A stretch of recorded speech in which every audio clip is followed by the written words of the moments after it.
Oh boy, automotive enthusiasts everywhere, as far as the eyes and ears and internet can reach.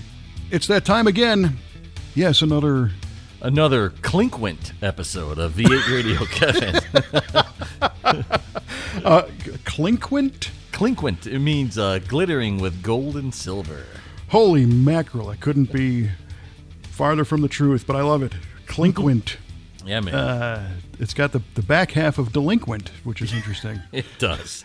It does. So I guess if you had a clinquent delinquent, you'd have, like Liberace breaking windows or something. God dang it. Oh, gee whiz. I'm done with these overselling adjectives now. Yeah. Well, this is the V8 Radio Podcast. I'm Kevin Ostie, joined, as always, by our esteemed co-host, Mr. Mike Q-Ball Clark. And instead of clinquent, instead of covered with glittered with gold and silver, I was glittered with dirt and grease until about 5 minutes before the show started. Fantastic. Yeah, I was trying to it had a beautiful day today, trying to clean the garage out, get all the winter out, get the salt out, get all the dirt out, and start making it nice again. I got about half of it done. Well, very nice. It's a great start. What also makes for a great start is an automotive trivia question at the beginning of our show. Yeah. What a segue. Yeah. What a segue, folks. I'm a true amateur. Have you prepared an automotive trivia question that can be asked in the beginning and revealed at the end? Indeed, sir. All right, here we go. So, Kevin, a couple shows ago, you asked me about what was the last about the pace cars in Daytona. The last Trans Am. Last Trans Am. Or you said what was the last Pontiac to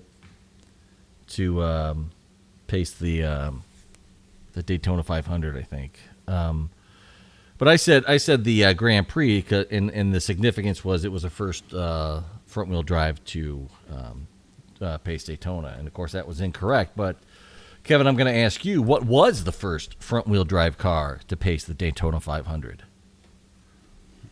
A Honda Civic. Oh, the look on his face. Wow. I don't know. This is just going to be a complete random. So, first front drive pace car. Yes. Daytona 500. And I'm not going to make it a trick question. There have been front wheel drive cars that pace Daytona, so I'm not going to. I'm sure. I just kind of lost track of pace cars. Right around 2002, I think. So, but knowing that NASCAR, Toyota races in NASCAR, and they make a lot of front drivers, so I'm going to say it was a Toyota product of some sort. Okay. And I'm going to say it was a, I have no idea what the era was, so I can't tell you, I can't specifically say it was an 06 Corolla or something. But right. Well, I'm going to give you an opportunity for bonus here and ask what year it was, too. Yeah, okay. So it was an 06 Corolla. No, I'm going to say it was a Camry. Okay. Camry, you say. All right. Yeah. Care to guess the year? Yeah, it was 05. 05. That's my guess. All right. Final answer? Completely unqualified guess. Duly noted. Right. All right, big time. What do you got for me? Okay. So nothing that hard. Good God. This is an easy one, I think. So, I've heard that before. What is or was the Chevera? Chevera. Holy cow. Yeah, look at that. Dude. That's pronounced Chevera.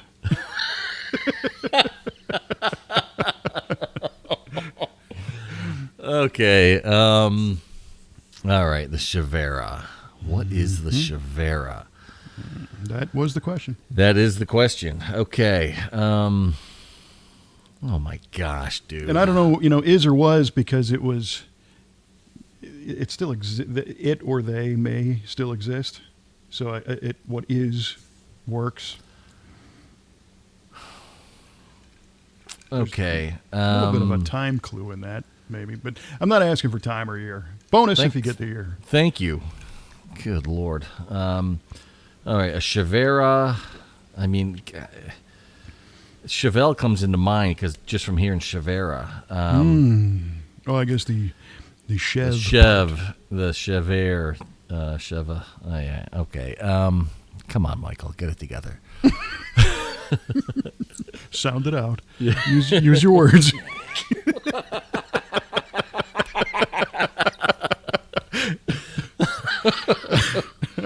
All right. The Chevera was a General Motors product that was sold in Mexico, exclusively for the Mexican market. And it was a van, the Chevera. Man, holy detail. Yeah. That's what I'm saying. Laid that one down with authority. Yeah, well, lack of knowledge is what it was. A GM product sold in Mexico exclusively for the Mexican market. Yeah, man. And a van. Mm-hmm. Awesome. Yeah. Yeah, awesome question, dude. Well, we might as well just hang it up. I mean, looks like you might have gotten it. Yeah. But we'll find out at the end of the show. Can't wait. Can't wait. Please, people, stay on for this one. Right, for sure. Before we really run off the rails, got a couple of shout-outs.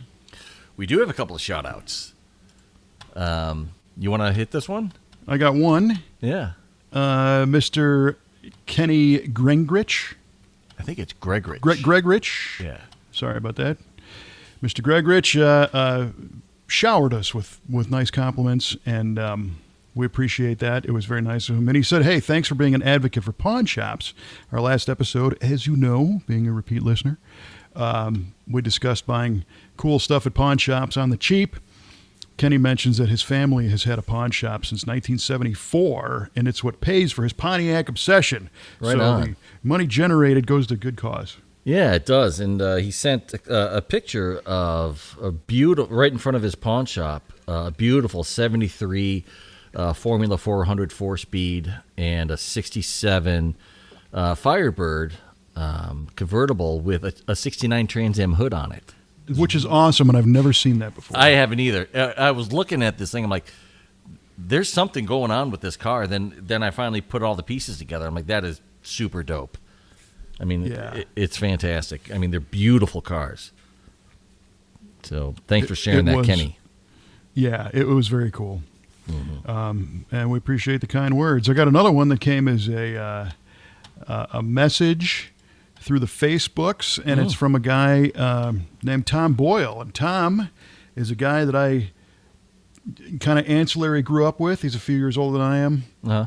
We went to high school together. He was in a more advanced grade than I by a couple of years. And we ended up going to college together for a year or so. Oh, cool. And this was when I was going to Columbia College in Chicago. So I was living with my parents and in a suburb, and then taking the L train down to the city. And Tom and I would take the L together, and we had classes together and whatnot. Oh, cool. And he was a really, really funny guy, and we had a lot of great times. And he reached out, and I have not talked to Tom in years. And he said, hey, I got to say I'm a big fan of your podcast. I love seeing what you're doing with the muscle cars and the whole thing. So it was just really great to hear from him. And it reminds me, he had a 79 Z28 in high school. Okay, yeah. Dark blue camel interior. Cool. I believe it either had like no mufflers or it had some kind of a cam, and it was like one of the local legend cars. Oh, really? And it's funny because there are cars in my area, driven by guys like Nick Scavo and yes, serious legend cars. Tom's was just, that loud Camaro that was always going fast somewhere, So it was cool. It was good it was a neat car to have in the neighborhood. Unless you lived next door and got woken up every time you went somewhere. No one likes to hear that cold start. Yeah, but not legend like, Chuck Samuel, but it was good to hear from. So Nice. Thank you Very cool. for tuning in, Tom. Nice. Good stuff, man. We've been getting a lot of love lately from people. I'm really enjoying this. Yes, we appreciate it. Yeah. Little motivation to keep rocking. Keep the wheels turning. That's right. So you're cleaning the garage, Whoop. and you need to clean that up now. I need to clean that up. What on earth was that? I don't even know, man. Find out at the end of the show. No doubt. Oh my gosh. Yeah. So we have a 2-car garage. I'm blessed to have a little extra wider of a garage where I can have my toolbox and stuff and still be able to fit 2 cars in here. I have the GTO on one side and my wife parks on the other. So I cleaned out her side. There's just a lot of stuff accumulating and just not where it belongs and not put away right. And, the floor just gets dirty from coming in when it's snowy and it just starts looking a mess. So I spent the day getting all that arranged and cleaned out and make it nice for her. So. For sure. And it's, a nice rite of passage. It's springtime. That means you'd be able to get the car back out on the road soon. And yeah, pretty soon. I was doing a lot of garage work myself this morning. Again, like yourself, beautiful day here in the 70s and sunny out. And I'm working on and making progress on 2 cars at the same time. Really? Yeah. Get out of here. The Riv and the Galaxy? Yeah. So the Riv was just a little maintenance, tightening up the drum brakes, doing a little front brake adjustment. And I got to tell you, man, drum brakes get a bad rap. They do get a bad rap. You're right. Because, this car weighs a lot. I think 4,400, right around there, 4,350. Yeah. So, it's not like a 5,000-pound Cadillac, but it's a plus-size 2-door. Yeah. And Buicks were known for having really good brakes back in the day. And I was talking to somebody who was saying, "Hey, you're going to do a disc brake swap on that because it's 4-wheel drum brakes." And I said, I don't think I am. I think for the type of driving that I do, which is just driving the thing around, it stops really good. And he was like, "Oh, aren't you concerned with brake fade and inability to modulate the pedal and all?" Well, if I was on a road course, yeah, that'd be something. But if you do the math, you look at a pair of disc brake pads that grab the rotor. Each one is what, 2 inches by 4 inches, maybe? Yes. So you're looking at 8 square inches per pad. So 16 square inches of friction material. Yeah. This Buick has 11-inch drums. And the shoe is 2 inches wide, and it wraps halfway around the drum on the one side, and then a 2-inch wide pad halfway around the drum on the other side. So it's almost a complete cover. So it's got to be 40 square inches of friction area. Yeah, that's a lot. It's 6 times what the disc is. The downside is that creates a lot of heat because it's a lot of friction, and that's what makes the pad material, the shoe material, get greasy, and then they start to fade. Right. And Buick's way to combat that was to use an aluminum drum. So the front drums are aluminum with a cast iron lining in them. And if you're a guy like me who does mostly 2-lane highway driving, a little bit in town, and I hit the brakes every couple of minutes at the most, they never get hot. They never fade. And it stops like crazy. Nice. So, yeah. But I had noticed that pedal travel was getting a little bit long. So, drum brake car, you crawl underneath and flip the star wheel and adjust them out a little bit, and blammo, here you go. So nice. So I wonder when I know on cars with rear drums, I know GM cars didn't they have an automatic adjuster if you back the car up? And, yes. Hit the brakes on it would adjust the rears. Well, this one 4-wheel. Automatic adjusting brakes, but it never works. Oh, I got you.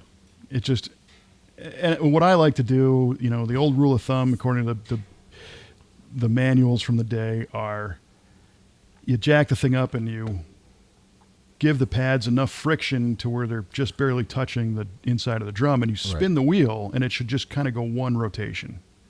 Okay. And stop. Now, they don't say apply 26 foot-pounds of torque on it. Right. And, spin it at, 1 RPM or whatever it is. So it's a little subjective, but I kind of set it to where it felt like that one rotation was pretty Right. solid, and made sure they were both identical on both sides, because that's where people get messed up on drums. One grabs before the other, and then you get the dynamic lane change feature when you hit the brakes. At no extra cost. Yeah. And my Galaxy had that problem real bad. And this was back before, at the time, the Galaxy was an easier car to just do a four-wheel disc conversion, and we put the Hydro Boost on it. And it stops phenomenally. I mean, it stops better than the Buick does for sure. Mm-hmm.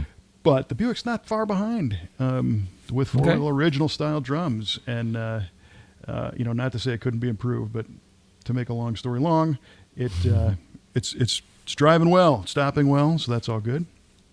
Nice. And then the Galaxy, so you remember last year I put some new seats in it. I put those Scat Pro Car low back reclining articulated buckets in it. And I made the mounts. Our friend Grady helped me out. And that was kind of phase one, just get them in the car. And it turned out that they were, because of the seat track design, I used the original Ford seat tracks and mounted them to the new seat. Mm-hmm. And the Ford original bucket seat, the mount was kind of up inside the seat, and the sides of the seat kind of spilled over the frame. Sure. So they sat lower in the car. When we made these new mounts, it was just basically an adapter plate. I noticed right away that I was sitting too high up in the car. I wanted to sit lower. So I pulled the tracks out and pulled one of the seats out and been scratching my head. And I think I can take almost 2 inches out of it. No kidding. Which would be right on, yeah. That'd be perfect, yeah. Because it was, you felt like you were sitting on a bar stool driving down the road. Hello, everybody. Yeah, head over the windshield. But it's one of those things where a half an inch makes a big difference in a seat when you're in a car. So a couple inches, it's going to be able to put you nice down low, and right. It's got the tilt wheel, so it'll be nice and adjustable and comfortable. And the other half of that is I was able to mount the seat on the track further back, because people in 62 were shorter, apparently. Clearly. Yeah.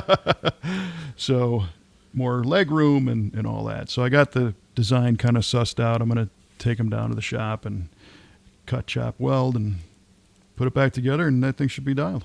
Nice, man. Good stuff. Yeah. Love the progress. And speaking of the Riv, I had a wobble at 65 miles an hour. Yeah. And the wheels that are on it are a set of original style Buick chrome road wheels that I got from a buddy of mine who actually was using them on a trailer.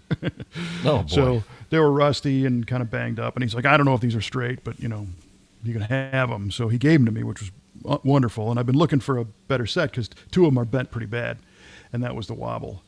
So for the past couple of years, I've had this nationwide search on for a clean set of straight Buick road wheels. And these are a 3-year wheel that are designed, ironically, to go around disc brakes.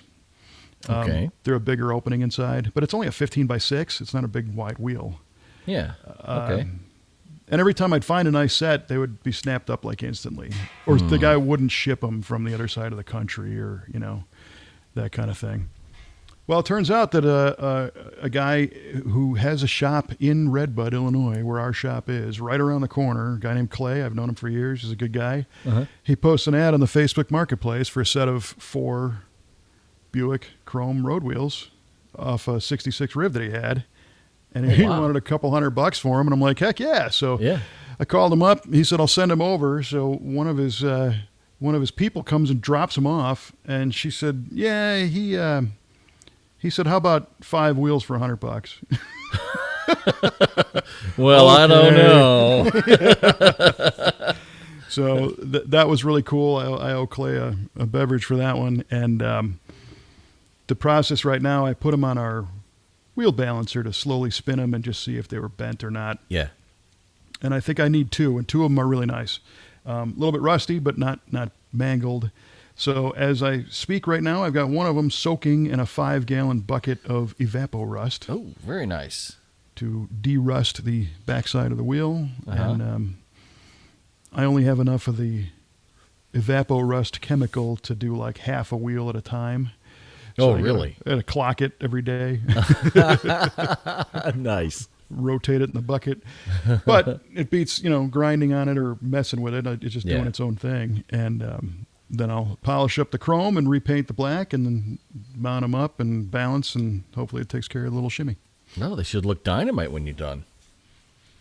Yeah, this is one of those cars that the stock wheel looks great. Mm-hmm. And What is the stock? Is it a stamped steel with a wheel cover? well, no, these chrome road wheels were it's the optional stock wheel. Oh, it is the optional. Oh, okay. Yeah. So the car came with stamped steel wheels with hubcaps. Okay. And when I got the car in 2015 or whatever it was, it had a set of Eagle GT Plus 4 tires on it, Oh, yeah? which, had a date code, we think, around 1988. Sweet. And that thing drove like it was on glass rails. Really? It was so smooth. There was not a shimmy, not a shake, not a nothing. Oh, man. And Trevor's like, you need to stop driving this Now. because you're just going to rip the skins off these tires like, onions. Yeah. Because they're so old and dry rotted. I'm like, but look at how nice it drives. But it's so great. Yeah. So I'm trying to recapture that feeling with more modern rubber Okay. and wheels that would have come on the car if the cheap person that bought this thing new would have sprung for the wheels. Nice. And she did not. Wow, man. Well, It's all good. there's not a lot in the way of options on that Riv either. I mean, it's a AC nothing. delete car. Yeah, no AC, crank windows. It's got a tilt wheel, which I think was not an option. I think they all had it. Okay. And it's got a speed buzzer in the dash. The little, Yeah. you turn the knob and you line up the needle with whatever speed you want, and when you get there, it starts buzzing. That's I not don't know. annoying at all. It's kind of cool. The buzzer quit. It's the same buzzer as the key. Oh, okay. When the key buzzer thing, Sure. and that's part of the horn relay on this car. And the horn and the key buzzer quit. And I was trying to fix that the other day, and my wife was not home, and I was here by myself, and I had the cell phone with me, and it was a little bit out of reach, and I got wedged under the dashboard and almost freaked out. Oh, man. That's not good. Horn relay's up behind the gauge cluster, and I thought I was stuck, and of course my mind goes, the house is going to burn down. Yeah, exactly. There's going to be an explosion. And they're going to find your charred remains under the dash with the cell phone just Out of reach. And your other hand on the horn relay. That's it. I would have finally found it right when the Right. house blew up. Yeah, that's I how guess you will things to happen. I know. I had this vision of Chris Farley. Unfortunately, they found Farley clutching a rosary on the ground in his apartment. Oh, really? Yeah, Oh, he boy. died of a drug overdose. It was a horrible thing, and it was even more horrible knowing that he knew It was happening. There's a problem here. Yeah. So that's what I was thinking under the dash, and I'm like, no, No. It's not the way I want to go. no, not at all. But yeah, anyway, got a lot of stuff going on here, and I was able to skip out for a little while at the same time because I had mentioned the Firebird Fest Yeah. that is coming to our little town of Waterloo, Illinois on May 21st. Well, the organizer called me and he said, hey, we're going to be doing a dry run, kind of the Firebird Fest to come to Waterloo. We're going to bring some cars, check it out. Can you come out? And I said, sure. So I went out there and they had 30 cars No kidding. and a lot of cool ones. There was, of course, you had your variety, mostly second gen, late 70s Trans Ams because that's Yeah. what they made the most of. Sure. Some third gen cars, some early 70s Firebirds. In fact, a blue one that has a new owner, but the previous owner, we did all the work on the car. Okay. We did Global West suspension and brakes and wheels and tires and a bunch of stuff, a Hydro Boost. And I saw the car and I'm like, hey, and I met the guy and he's like, oh yeah, this is great. I want to bring it to you guys to continue on. So that's cool. Right on. There was a Fire Am there. Oh, really? Yeah. You Oh, familiar my with the God, Fire Am? I haven't heard that term in 100 years. Yeah. So the Fire Am is a very specific car that was done by Herb Adams. All right. And Herb Adams was a famous road racer, chassis builder, and he would set these cars up with revised suspension geometry and better brakes and springs and wheels and tires and a different graphics package. So they handle a lot better than the stock Trans Am, even a stock WS6. And I think this one was a 78 or 9, 79, I think. Beautiful car, gray. To see the stripes and the Fire Am stuff on it was unusual. It's kind of like a Mecum, like the Macho TA. Remember those? Oh, right, yeah. Right, so it was a little off-brand, but you could buy it new with those accessories on it, and they were pretty cool. So I was kind of surprised to see one of those. And then, of course, they had Buford T. Justice and Jr. were there, and the Bandit himself. It has to be there. And that was a lot of fun. It was, when I first heard that, they're going to have the Buford T. Justice and the Bandit, and sometimes the big shows they get the Snowman with the semi. Yes. Yeah, and that's really cool. But to me, it's like it's more about the cars than some of the other stuff. But I'll tell you what, man, that just added so much to this little experience. I bet. Yeah. Oh, for sure. This guy was so good as Buford T. Justice. He looked exactly like him. He had all the lines memorized. I love it. And little details down to Junior. Whenever anybody would take their picture, Junior would look at the ground. Just, in shame. That's brilliant. Oh, it was. And they had the Grand, I guess it was a Grand Am police car. Yes. The sheriff's car, the brown one. It, They had it was a Le Mans, I think. Wasn't it? Le Mans. Yeah, Yeah. Le Mans. Yeah. A damn near perfect replica, the blue rollers on top, the Texas license plates, and the star on the door. Did not have the shaker hood, because a lot of them in the movie had shaker hoods. Oh, yeah, they did. Remember didn't that? they? I don't know what that was all about, but so that was cool to see. And then our guy Chad came out and shot some drone footage of the cars, and Cool. I did a little bit of video. So we're going to put out a little promo video and help him out.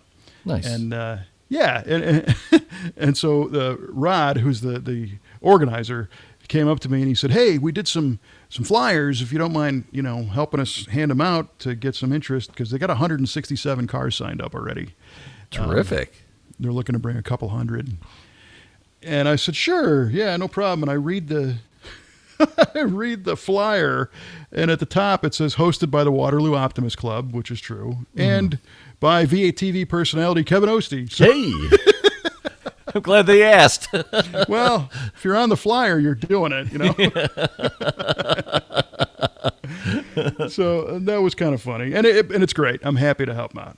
Super nice people. It's going to be a really cool event. So Yeah, and that's May 21st, right? yeah, it's actually that whole weekend, and they're cruising all around and doing different stuff. But they'll be in our town on the 21st. Yeah, I got to see if I can make it down for that, because that sounds like a must-see show. I think it is. I mean, Yeah. just looking at the cars that were here today, I mean, there was another, there was a Knight Rider replica, which normally I don't pay too much attention to. Again, Yeah. it's a TV thing. But this one all of a sudden started talking to me in Oh, the boy. voice. Oh, jeez.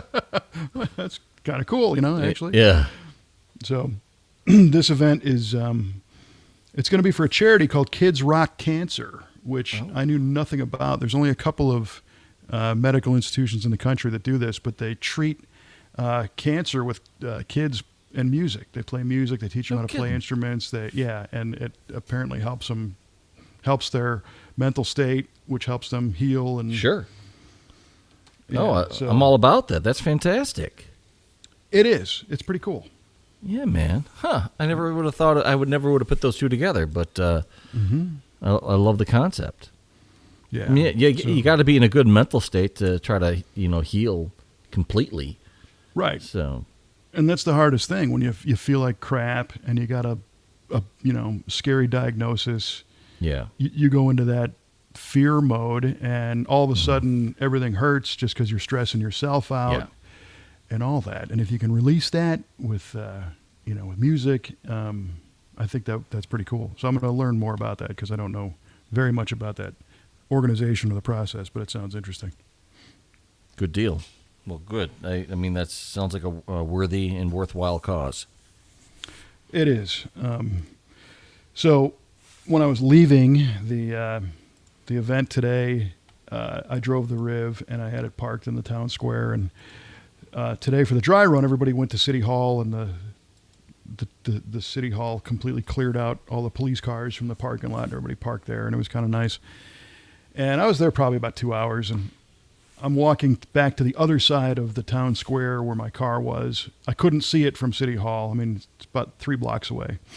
And as I'm getting closer, I put my hand in my pocket, and I'm feeling around, and I don't find my keys. Oh, no. Yeah, exactly. And I have 3 sets of keys for this car. 2 of them are originals. Oh, no kidding. Yeah, I have all the original keys for this thing, and I don't use those. Sure. I use my hardware store copies. And that's the set that I lost. And I'm looking around, and I'm like, oh, man. And I'm holding these flyers, and I'm like, well, I think I left the door open, so at least I'll throw the flyers in the car, and then I'll start backtracking or whatnot. Yeah. And I open the door, and there's the keys hanging in the ignition. Just they're hanging in the ignition. Awesome. Nailed it. Well, and here we go. Oh, my goodness. So what it tells you is that, in my absent-mindedness, fortunately, I live in an area where you can do that, and the car doesn't disappear. That is lucky. I don't recommend it, of No. course. But No doubt. Yeah, I get squirrely if I'm out with a GTO and I leave it anywhere, even if it's locked up, which is the easiest car in the world to get into. Oh, yeah. But I always have a fear that it's going to be gone when I get back, and I'm going to just cry my eyes out because I'll never see it again, and it's going to be gone, and it's going to end up in a foreign country or chopped up into a million pieces, and that's going to be it. So it's a lot of anxiety. It is, and I need to work on that. But if you went all the way to chopped up into pieces in a foreign country, I mean, that's taking it pretty far. It is. I just don't want anything to happen to this damn thing. So. Well, yeah, I agree with that. And again, I don't recommend, leaving keys in the car. And it reminds me, and this actually happened many years ago. Our friend Paul and I we're in grade school. We're probably in junior high or something. And we used to ride our bicycles to a local gas station and get a candy bar and a Coke. And yeah, the summertime, you're at that age where you're not old enough to work, but you're old enough to be left at home. And, right. You got nothing to do in the summertime blues. Mm-hmm. So we used to sit on the window ledge in front of this gas station and just watch people just sit there and BS. And, friends would come by every once in a while. Almost like Jay and Silent Bob, except without the drugs. And this woman pulls up in one of those, it was like an 83, 82 Eldorado convertible. Oh, wow. So, yeah, those are pretty rare. And she parks the gas pump, and she puts gas, and then she goes in, and she comes back out, and she starts flipping around looking for her keys, and she's freaking out. And she's like, I locked the keys in the car. Oh, no. And she starts panicking, and we're like, the top's down. Oh, no. Come on, For lady. real, this actually happened. And she, of course, realized her keys were within reach and got in the car, and there you go. Come on. Yeah. Oh, my gosh. That's too good to be true. I love it. That's fantastic. Yeah. I didn't do that, but... Good Lord. So, yeah, no kidding. So it was, overall a very nice day. Got a lot of stuff done, and looking forward to getting a few more things done. I was thinking about that therapeutic effects of listening to music, and it made me think of something that we can add to our podcast. Oh, Some tell me. added value to our listener. All right. I'm all for it. Yeah. So it's becoming obvious to me that most people consume their podcasts in their commute while they're driving. Yes. I know. I'm no different. Yep, I'll do that, or when I'm walking in the neighborhood or something, which I haven't done as much of as I need to. So, and then what happens? You finish the podcast. If you're not all the way to where you're going to be, what do? You flip on the radio, or in my case, I stream something and Right. listen to whatnot. So I thought, why don't we just start sharing a good, maybe previously unknown cruising song? Okay. We could throw one out every episode. Done. Yeah, why not? So I'll start because I made this up. Okay. I'm not going to put you on the spot. But if you get a pencil and a piece of paper and you can write down, because I know you write down the trivia questions, listeners out there. Yes. There's a great song by Joe Bonamassa, who's if you're not familiar, he's a huge blues personality, tremendous guitar player. Actually, a car guy to a degree. And he has a record called Time Clocks and a song called The Heart That Never Waits. Nice. And this is like a perfect soundtrack for a road trip cruise. I mean, it's great. It's blues. It's kind of heavy. It's got a good backbeat to it. It's like blues with a big cam. That's what it sounds like. I like it. Yeah, I do too. So there you go, friends. Click it Enjoy on. that one. That's it, man. I mentioned if I did or not, but you can get it on Spotify and wherever you tune in your streaming services, and that's a good one. Sounds good. I wish we could have the rights to that. We could play it on the show at the end. Yeah, we could, but we don't, so we can't. Yeah.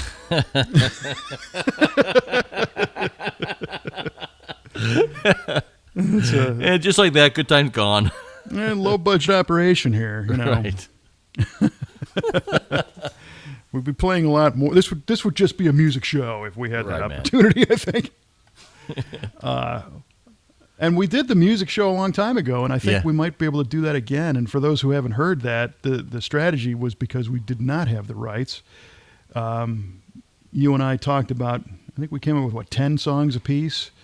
Yeah, something like that. That we thought were good cartoons or cruising music and whatnot. And then we made that a YouTube playlist so that YouTube was able to play the actual song between our bits. And that was a good one. So that's not in the regular podcast stream.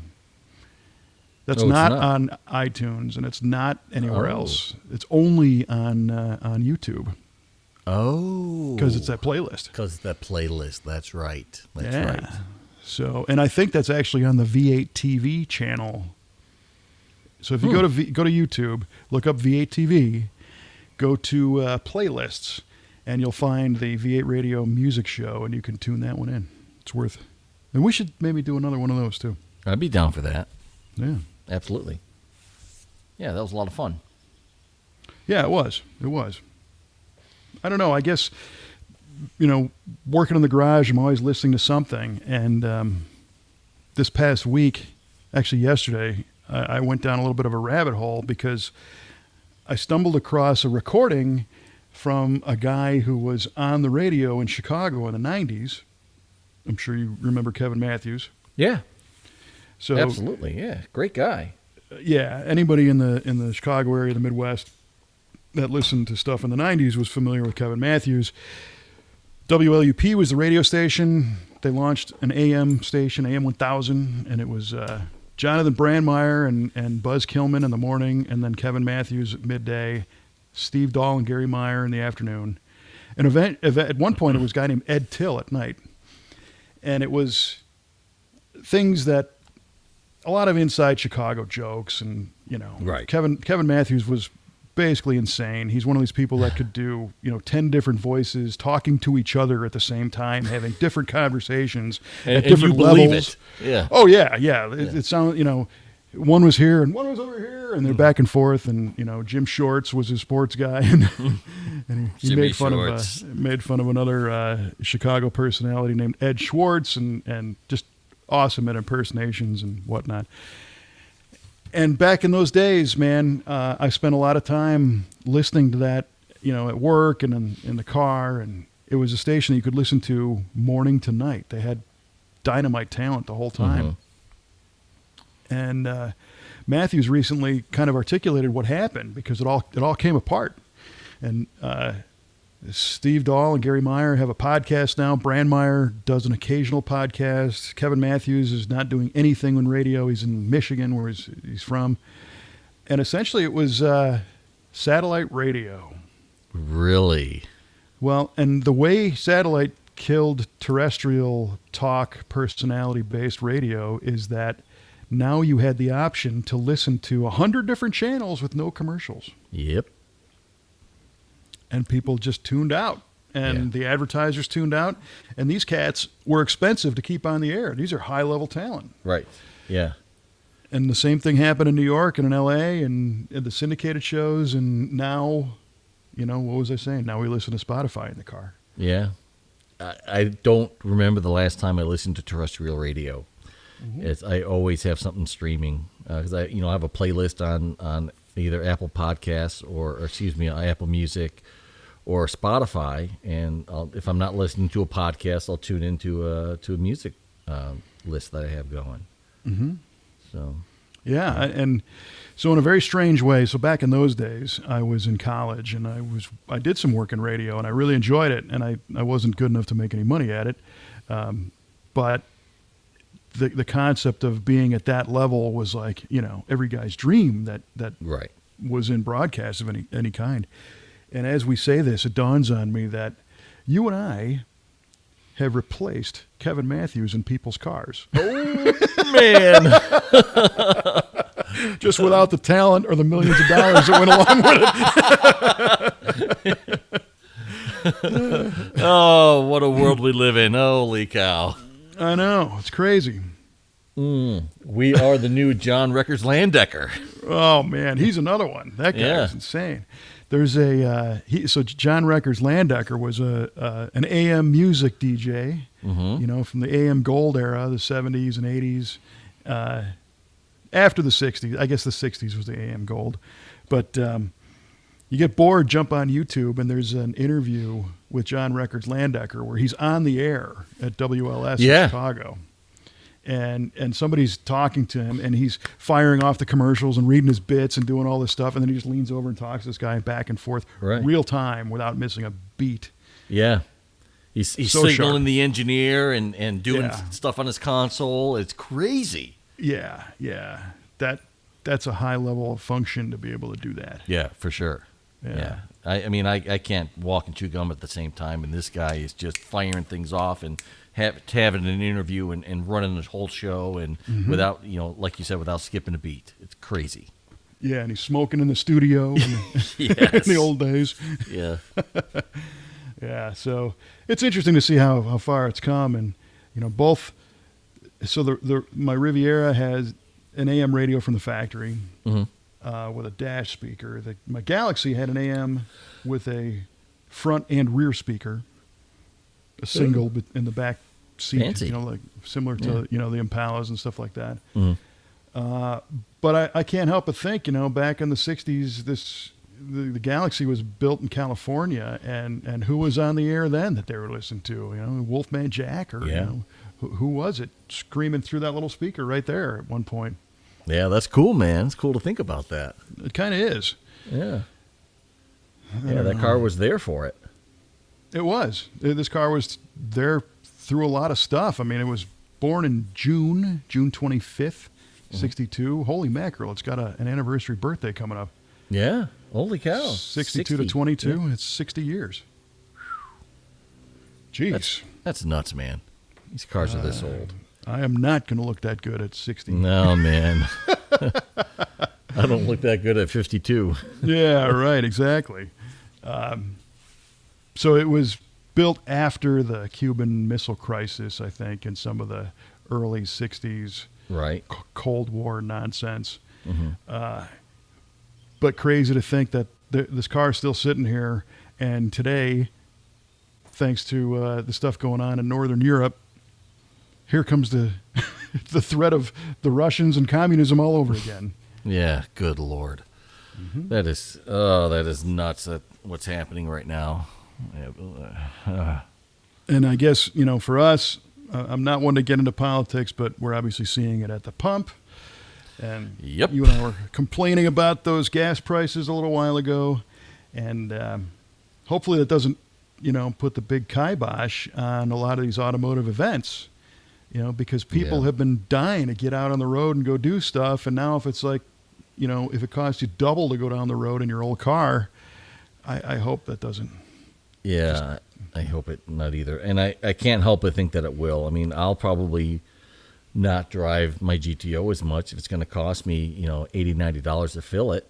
Mm-hmm. I mean, and I got to run 93, Mm-hmm. 93 octane. It's going to be a lot. So you're going to have to plan and savor those drives. yeah, man. It's a bummer. Yeah. It is a bummer. Now that definitely becomes like a luxury item almost, rather than a quick escape. Yeah, and you'll watch all the knee-jerk reactions of, trucks going on sale again, and they're already pushing the EVs, and boy. Oh, So yeah. I think that's, even more of a testament to these people who say, well, this stuff, all these gasoline cars are going to go away, and, you and your classics and muscle cars, your time's limited. But then I just point to this Galaxy, and it's like, this is a 60-year-old car, and it's still sitting here today, and I don't see it going away. No. I don't either, to be honest with you. No time soon. Probably not in my lifetime anyway. Yeah, it's been through the big gas crunch of the 70s, Mm-hmm. and the 08, 09 turn down, and the $4 a gallon back then, and all that Yep. stuff. And somebody cared enough, and here it is. So I think that's always a good sign. Agreed. And even if it, God forbid, we do, gasoline does go away, or it just becomes so prohibitively expensive, there are still alternatives. I mean, hopefully, the hydrogen becomes a thing, and some of these can be converted to hydrogen powered rather than just gas powered, and you can still have your engine and go down the road. And some people even convert these to electric, which is a whole another polarizing subject to a lot of people, but it's still something that can happen. Well, the cool thing is our friend Mike Copeland, who did that hydrogen-powered truck, Mm-hmm. that is on display right now at the Detroit Autorama, which is, home of the Riddler Award. Mm-hmm. They announced the Grade 8 yesterday, and there's a lot of really unbelievable cars. And SEMA put out a webinar about hydrogen-powered cars. No kidding. Yeah, I think it was last week, and I believe Copeland was part of that, which tells me that, that could be a thing. Yeah. I'm hoping it's more of a thing than we think at this point. Yes, agreed. If we can get some infrastructure in place and get fueling stations across the country and really grow it, that can be a thing. Yeah. Well, we will, I guess time will tell. It's all I can say, but hopefully it'll turn back around and we'll be able to get out and enjoy these cars more and more. The people at the Firebird Fest really set out to have a driving event, that wasn't just a car show with a lawn chair. And, as Gray Baskerville used to say, your car chair, your lawn chair, and then or your car parked in the shade and your lawn chair, and then birds crapping on you all day. Well, what a great show. Yeah. But we'll see. Another interesting bit of news that I can finally reveal this past week. Kind of two big things happened. We talked last time about the television distribution for V8 TV and Muscle Car of the Week through High Octane. Yeah. That went live this past week. It did go live. I checked it out. Did you see it? Yeah. I downloaded the High Octane app on my Amazon Fire TV, and everything's there. It's great. Yeah, it's cool. They did a nice job with that interface. It's real clean. Yeah, it is real clean. And there's some other good shows there. And it's free. So if you're into motorsports TV, car stuff, go check that out. High Octane. I think it is going to be available on Apple TV as well soon. I don't have that, so I don't know. But the Amazon is for sure, and Roku as well. But the other one is I finally got the go-ahead to produce the SCTA podcast. You did? I did, yeah. Oh, good stuff, man. Right on. Yeah, so the way this is going to go, the SCTA, of course, is the Southern California Timing Association, the sanctioning body for the land speed racing that occurs out at El Mirage and at Bonneville. And as you know, I'm caught up in that. I think that stuff's super cool. It is. And I look at, I'm not a racer, I'm not an engine builder, in that world, but I want to help. I want to help spread the word and contribute any way I can. So what can I do is this kind of stuff. So cool, man. I thought it'd be kind of neat to do a podcast with them. And I approached them back at the PRI show in Indy, and it was a little bit out of left field because the SCTA is a different kind of organization. It's very traditional. It's been around a long time. Mm-hmm. Somebody joked that they call it the Senior Citizen Timing Association. And then it's a bunch of old guys, talking about old times and old hot rods. Right. And that's largely true in many ways. And that image needs to evolve if they want this to continue and grow. And the racers are definitely at the forefront of technology and understand that times change. And for them, it becomes new opportunities to get new records and new classes. So there's guys running electric streamliners out there that are going insanely fast. Really?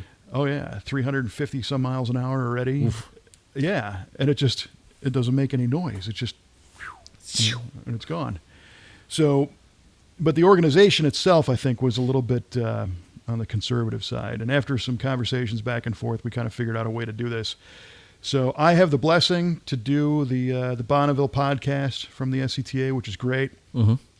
This is something that I'll be producing and working with different guests, engine builders, racers, car builders, officials. Going to target 12 episodes for the first year, so we do one a month and see how it goes. Yeah. Right on, man. So, are you going to do it alone? Or are you going to have a co-host with it? I think I know you're pretty busy. I wasn't angling for that. I think it's actually going to start me and a guest. Okay. If there's somebody out there that wants to be involved, I'm in this to promote the sport. So if somebody who wants to do it and is qualified and is willing to set the time aside and do it, then great. Already have a pretty long list of guests that are going to be pretty interesting. Yeah, Steve Watt from Maxwell Industries, the guys that built the Speed Demon Streamliner. Oh, yeah. I'm sure we'll talk to our friends at ARP because ARP does more than make bolts. They're out there racing. Is that right? Chris Raschke is actually the guy who is now driving the Speed Demon. Oh, yeah. Operations guy at ARP. Yeah, he's been on the. So him and Steve Watt are good friends. Their shops are both in Ventura, California. So they spend a lot of time together, and that's how that all kind of came together. And the engine's built by Kenny Duttweiler, and Chris Raschke worked at Duttweiler's machine shop a million years ago, and it was a tight knit group over there. And of course, Poteet is part of that, is the car owner. Mm-hmm. So I'm sure we'll have all those guys on. And dig it. Duttweiler is just an amazing, amazing person with his knowledge of how to make things go fast. And but then we're trying to reach out to show people that aren't familiar with this, how and why it's cool.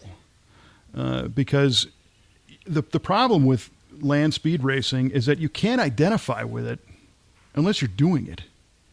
I see that, yeah. You go to your local car show and it's like, oh, there's a Camaro. I see him driving around all the time. And right. my friend had one, or I own one, or whatever.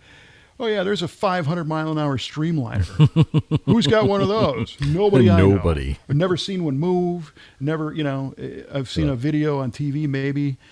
So to share what that's all about, and to trigger that you can get involved. People can do this. It's not limited to that 500-mile-an-hour Streamliner. For sure. And you don't need to be a Duttweiler and a Steve Watt and a George Poteet to be able to do this. And the vast majority of Bonneville racers are not super highly financed and cutting edge. They're regular people that are just out there bringing it, and it's man versus machine. It's man and machine versus the salt. There's no, when you think about it, it's such a crazy way to race because there's nowhere to practice. Oh, that's a good point. You can't go to your local drag strip on Wednesday night and do a test and tune with a Streamliner or even a motorcycle that's going to go 250 miles an hour. I mean, you can't do it. No.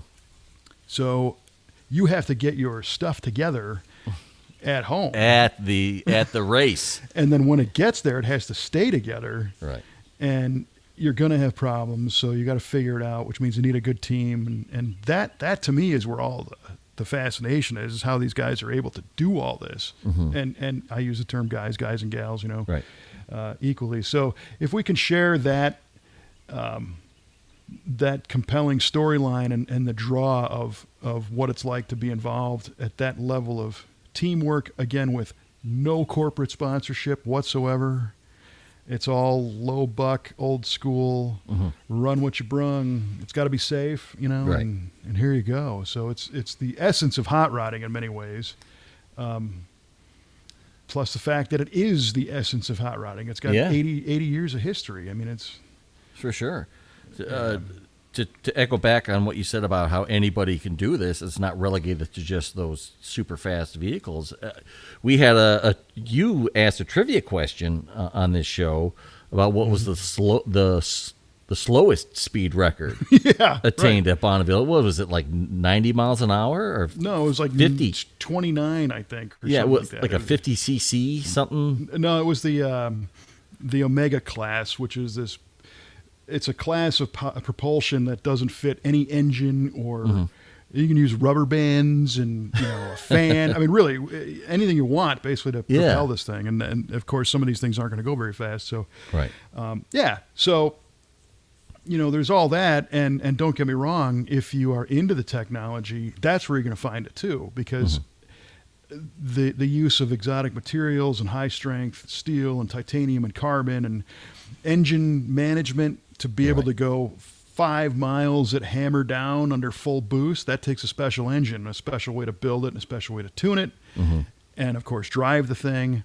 And there's a lot of preconceived notions, I think, about racing that don't hold up at Bonneville. So when you think of a race car, you think, it's got a cage, it's lightweight, it's got aluminum, little skin body. Bonneville cars need to be heavy. They need to be heavy.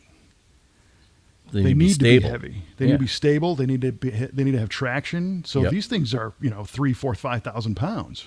That's insane that they go that fast.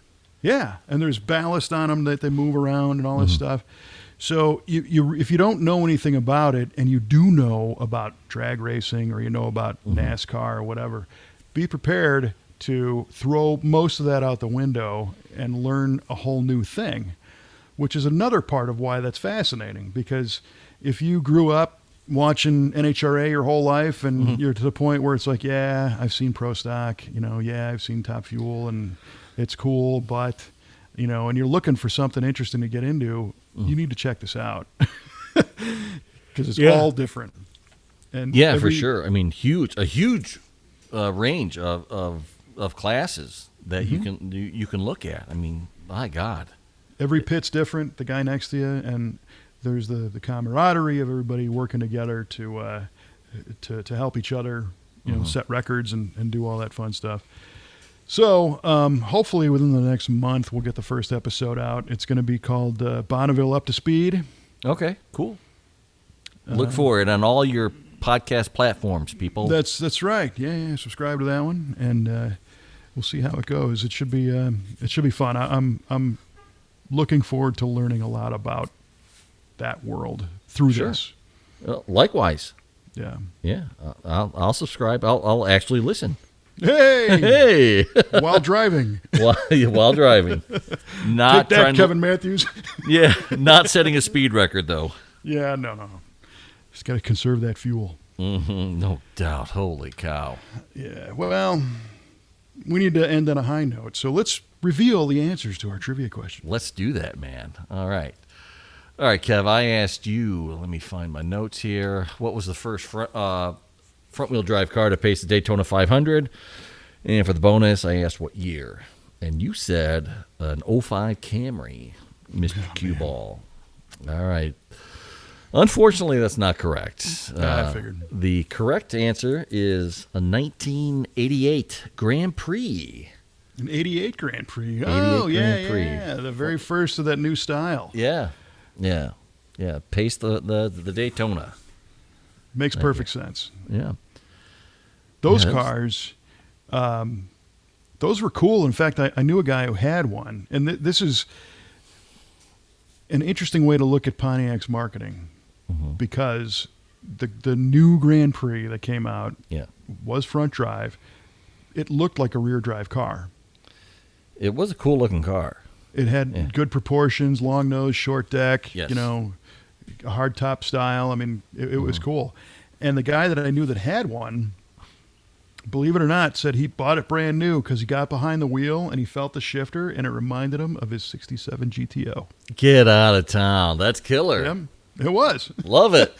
So that whole thing worked. That's exactly what GM wanted to do, Yeah. get people that were pining for something in the past that, were maybe a little bit nervous about going into the future technology and make them comfortable. Nice. Well done, GM. Love it. Yeah, but not well done me. So I thought you were going to say, but not well done you, Q, because here's the answer to No. your question. well, my question to you was, what is the Chevera? And your answer was a GM product that was sold in Mexico exclusively for the Mexican market and a van. Yeah, I don't know why I threw that out there, but I did. Well, it's a tremendously detailed answer. And I think if I dissect that, I think the Chev of Chevera, so GM, Chevrolet. But then the Mexican thing, I don't really understand. But the van, I don't know. It had a V in it, so Chevan, Chevera. Oh, okay. Yeah. Chevera does sound Spanish. Yeah. The way it ends in a. But unfortunately,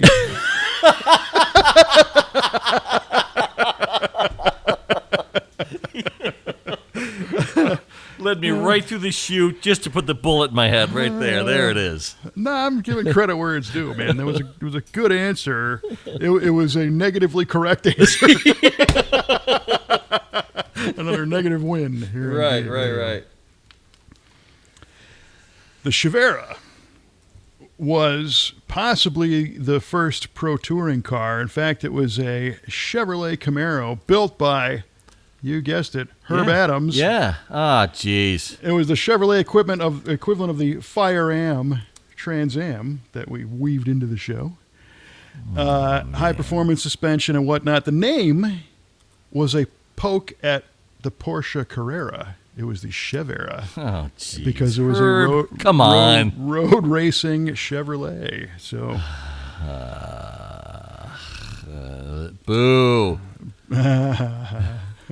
yeah, I get it. But a neat car. Sounds neat. Yeah, I'll have to check that out. I'm sure you will. The Chevera.